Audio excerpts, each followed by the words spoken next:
function at the bottom. I'll then know that you are requesting a question. You'll be promoted to the panellist, and then you'll be able to unmute yourself to ask a question. We're going to start with Gary Kay and Gary Potterill even at Sky Sports News.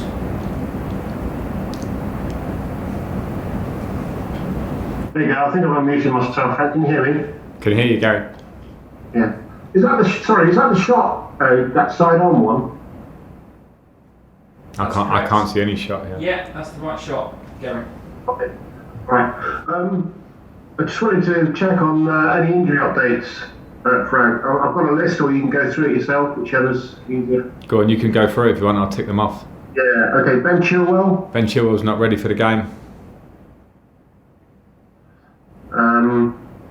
And Christian Pulisic. Christian Pulisic is not ready for the game. Similar to Ben, hopefully we hope that they're training and progressing over the next week or so.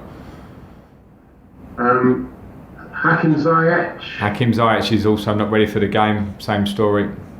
Not sounding good, is it? Timo Werner. Timo Werner's fit. Okay. And in terms of Thiago Silva, is there any chance we can see him against Liverpool? No, Thiago has been training with us for the last 3 or 4 days, and we're just working with him on his fitness at the moment. So Liverpool will come too soon for him. So is Liverpool an early chance, a very early chance for you to make a statement, or you Chelsea to make a statement? I don't feel like it's the game making a statement. I think it's second game into the season. We have one win, which was a hard-fought win at Brighton, in a game where we were probably in pre-season zone in terms of our fitness because of the situation of how we haven't had players or quarantines or international breaks. So now we take on what were the best team in the country last season, and it's a nice challenge for us to go head-to-head with them. I think we played pretty well head-to-head with them last year.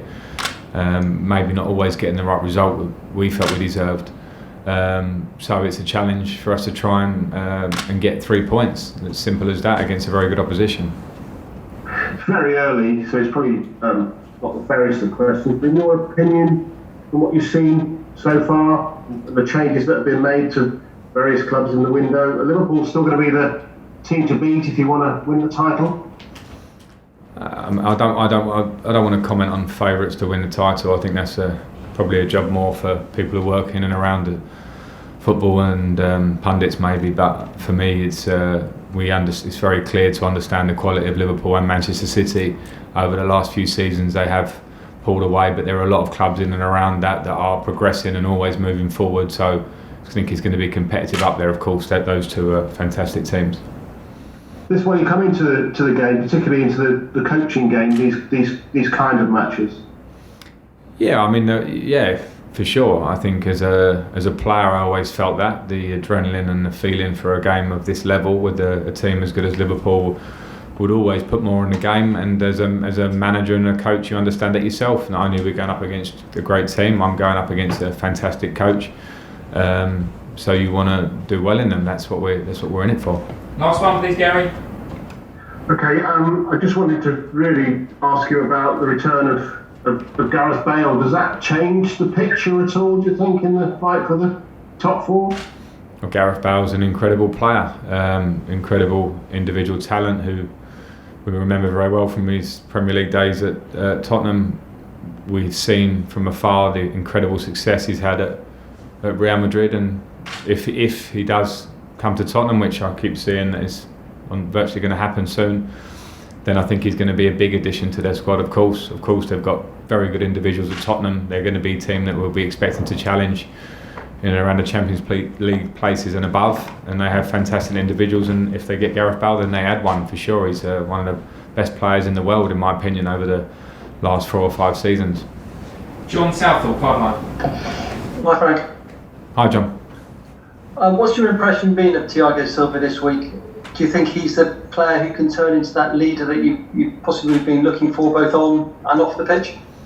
Yeah, he's certainly a leader. He's not going to sort of turn into a leader. I think he'll bring that with him by nature, and he doesn't speak the language that great, which is something that we will work on very quickly. But we have a lot of players in the squad who are multilingual, can help with that. But by presence, by attitude in training, by the quality of the player. He of course will command respect, and I look forward to having him around. He seems already very engaging and intent on trying to help the team, and that's all you can ask for as a coach.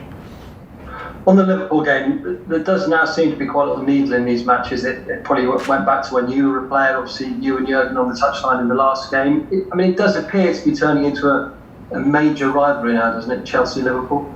I don't know, it depends how much you want to make of it. I think if you're two teams that are pushing and driving and trying to be successful, we had it in our years probably where I was a player here. Chelsea were competing to win the leagues, Liverpool not so much. In the Champions League we drew each other a lot, and those games are ultra competitive and they were all very difficult for us always.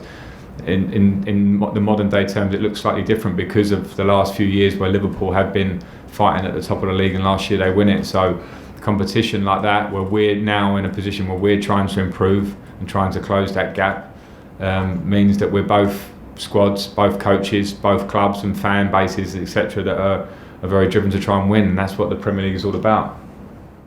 And how big a challenge is it for you to try and get the balance right in your side, given now all the assets that you have at your disposal? Yeah, that's a challenge for I think any coach in the Premier League, because every squad now has to have 20 plus players to handle, particularly if you're fighting on all levels of competition, to handle the endurance test that is the season. So trying to find the right balance of the squad is something that I think last year we were searching for a lot, because we couldn't make, and I couldn't make, changes that would have maybe changed how we look slightly, and maybe would have brought us some, what I maybe felt would be better balance. I think this season we hopefully will move towards having a real good balance between the squad, but we must give that some time, because when we've brought in players now, we haven't had a pre-season, there's no doubt about that. It will take some time to get the team working in the direction I want it to. Moose, talk sport.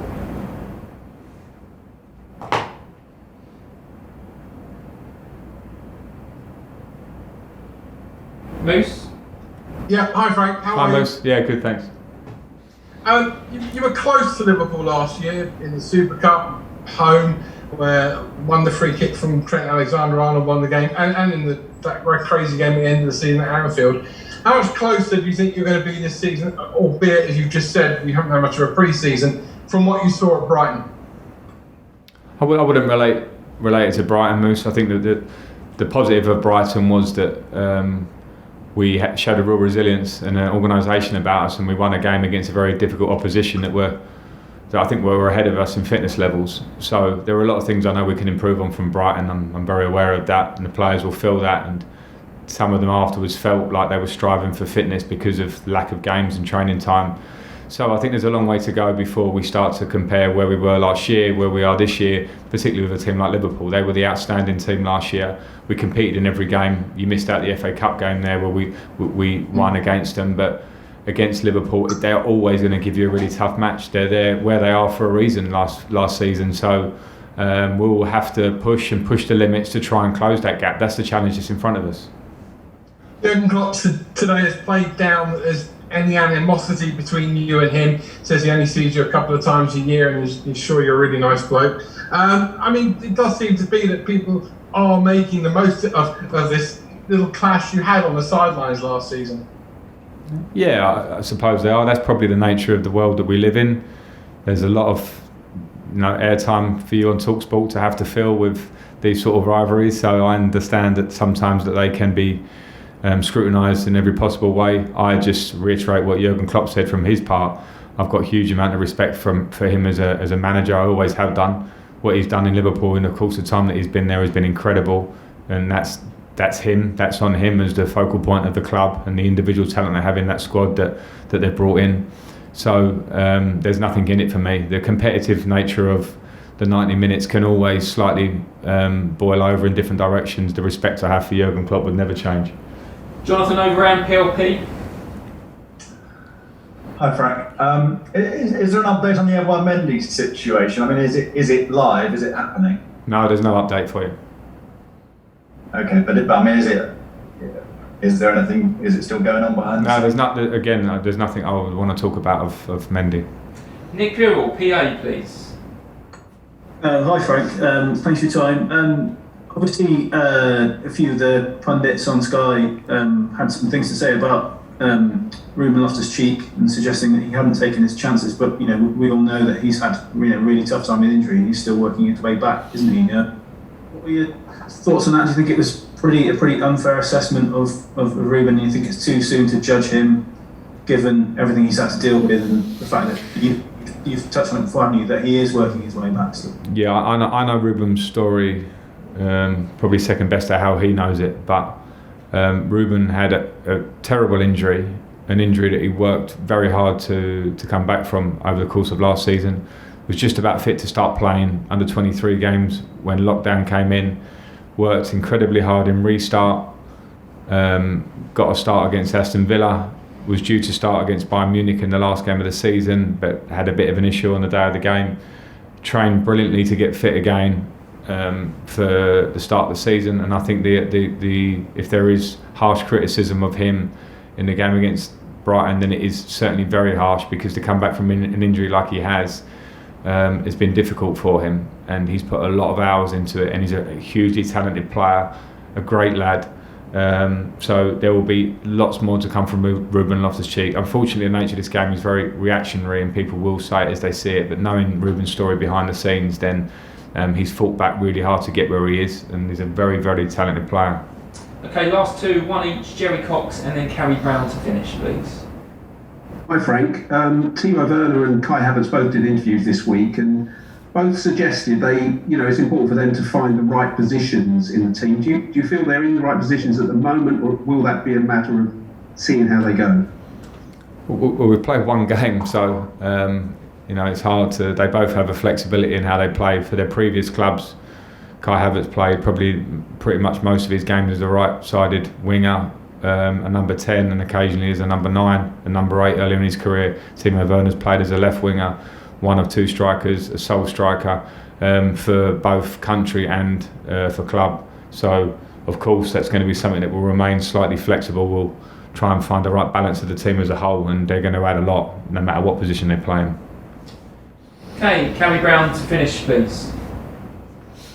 Frank, one thing you and Jurgen Klopp have in common is your connection to the fans. We go into another match day behind closed doors. The Premier League issued a statement to the government asking them to remain committed to the 1st of October for a return to fans at a limited number. You were at the test event with Brighton, so your players got a sense of what it was like to have the fans back. How much do you back that statement with the Premier League? How desperate are you and your players to have the fans back now?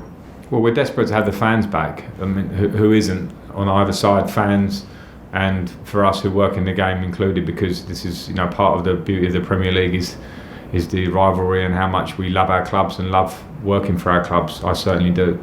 And it's not a conversation that I can go too deep on at the moment, because safety and health, as we've found out in the last 6 months, is absolutely number one consideration for everyone. And then when you go one level further, then you say, yes, we want to come back and watch football. So the right balance has to be struck. I understand the Premier League are very keen for it. I understand the government want to do it in the right way. Let's hope that we can do it safely and do it at the right time and the right pace, and get our game back to where it was before. That's as I say, that's probably about as much as I can say on it. Okay, that's the end of the broadcast section. If you could turn the camera off, we're going to move on to the dailies.